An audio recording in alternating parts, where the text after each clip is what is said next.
আলহামদুলিল্লাহ, সমস্ত প্রশংসা ওই মালিক আল্লাহর জন্য, যিনি আমাকে এবং আপনাদেরকে এই জান্নাতের বাগানে ইসলামিক মজলিস, আল্লাহ তাআলার মজলিস আমাকে এবং আপনাদেরকে আসার জন্য কবুল করেছেন। সেই জন্য ওই মালিকের কাছে, ওই মালিকের দরবারে, ওই মালিককে খুশি করার জন্য, শুধুমাত্র ওই মালিককে সন্তুষ্ট করার জন্য ওই মালিকের দরবারে জোরে সোরে একবার শুকর যাপন করে বলে আলহামদুলিল্লাহ। ওই মালিক বলেছেন, যে ব্যক্তি আমার শুকরিয়া আদায় করবে, যে ব্যক্তি আমার নিয়ামত পাইয়া আমার নিয়ামতের শুকরিয়া আদায় করবে, আমি তাকে আমার নিয়ামত দ্বারা বেষ্টন করিয়া রাখিব। বলেন সুবহানাল্লাহ। শুধু তাই নাই বন্ধুগণ আমার, ওই মালিক বলেছেন, যে ব্যক্তি আমার নিয়ামতের শুকরিয়া আদায় করব, তাকে আমি আমার নিয়ামত বাড়াই দেব। বলে আলহামদুলিল্লাহ। সেজন্য ওই মালিককে সন্তুষ্ট করার জন্য আরেকবার শুকরিয়া যাপন করি আলহামদুলিল্লাহ।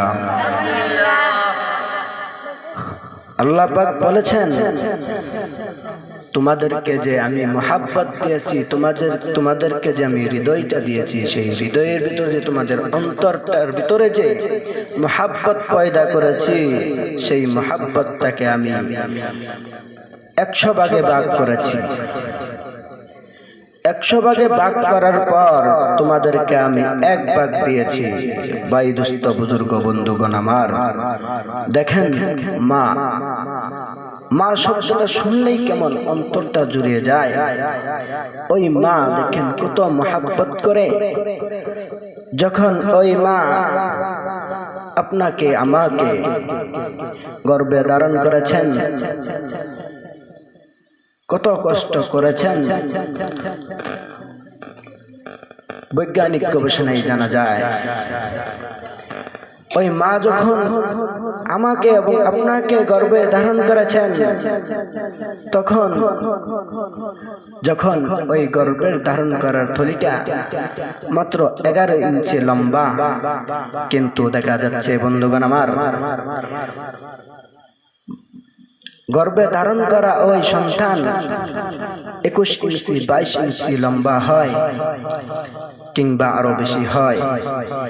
কিন্তু গর্ভে ধারণ করার ওই থলেটা কয় ইঞ্চি বলেছিলেন?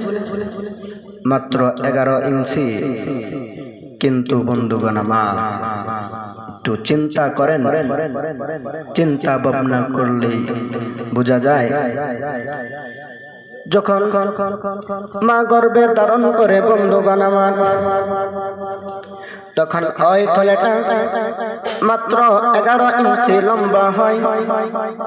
যখন 12 থেকে 13 ইঞ্চি লম্বা হয়ে যায়, 14 থেকে 15 ইঞ্চি লম্বা হয়ে যায়, তখন ওই থলেটা ছেড়ে মায়ের কলিজার সাথে ছেলের দুটো পা কলিজার সাথে লেগে যায় বন্ধুগণ আমার। যখন ভূমিষ্ঠ হওয়ার সময় হয়, তখন ওই সন্তান মায়ের কলিজায় আঘাত করে, মায়ের কলিজায় আঘাত করে দুনিয়াতে আসে। যখন ভূমিষ্ঠ হয়, যখন মায়ের গর্ভ থেকে সন্তান ভূমিষ্ঠ হয়, তখন বন্ধুগণ আমার, মায়ের এমন ব্যথা হয়, মা ব্যথার কারণে সহ্য না করতে পারে, এমন রক্তপাত হয়।